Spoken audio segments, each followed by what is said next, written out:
Complications are one of the biggest worries patients can have about limb lengthening surgery, not only because it can impact your recovery and overall health, but also because they can cost you more time and money to fix the situation.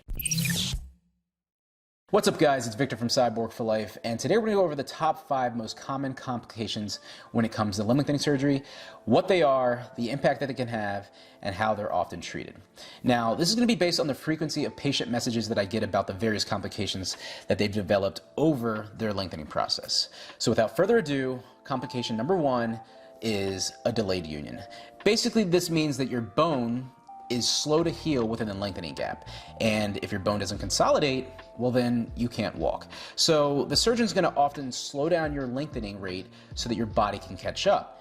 And depending on your device that you have, they might even reverse and then re-lengthen to stimulate bone healing. On top of that, they might instruct you to do some additional weight-bearing exercises and even prescribe additional vitamin D3 if they notice that your levels are low. Now, just so you know, a delayed union is different than a non-union where the bone doesn't heal in some areas and it's going to require additional surgical intervention like a bone graft, exchanging the nail, lengthening the nail, and or possibly using something called PRP, which is platelet-rich plasma injections. All right, the number 2 most common complication is a muscle contracture, which is really tight muscles which limit your joint range of motion.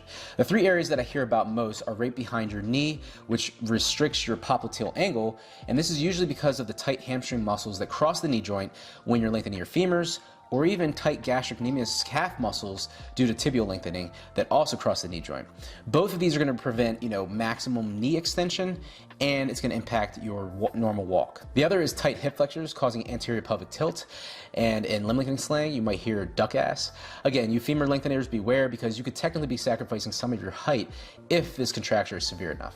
And the last common area is the ankle, and this is due to an equinus contracture, also known as ballerina foot, which is when the calves are so overly tight that you're going to be walking like a ballerina because your foot can't dorsiflex properly, and this is going to affect your walking gait as well.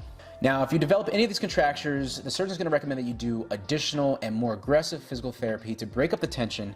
But if that doesn't work, they may have to do some sort of soft tissue release where they make small incisions in the muscles and tendons to allow the tissue to accommodate to the new bone length to make things easier, okay?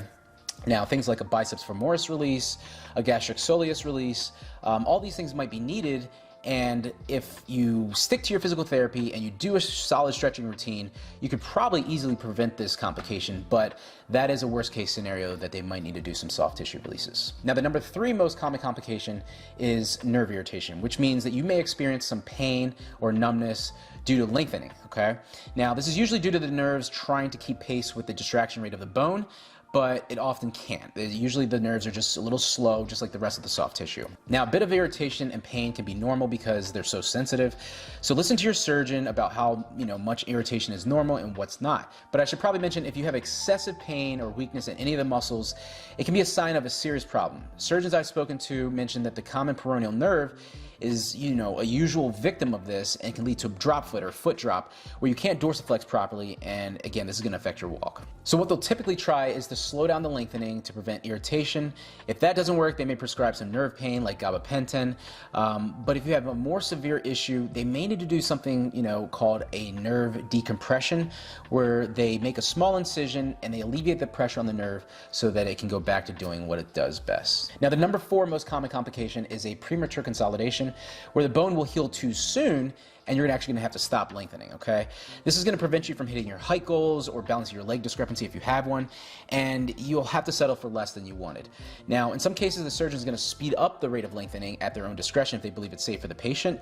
Otherwise, they're going to have to re-break the bone and continue your lengthening at additional cost, pain, time, and money. And finally, the number 5 most common complication is poor bone alignment, which means that the bone is no longer aligned with an acceptable range of its proper mechanical and or anatomical axis.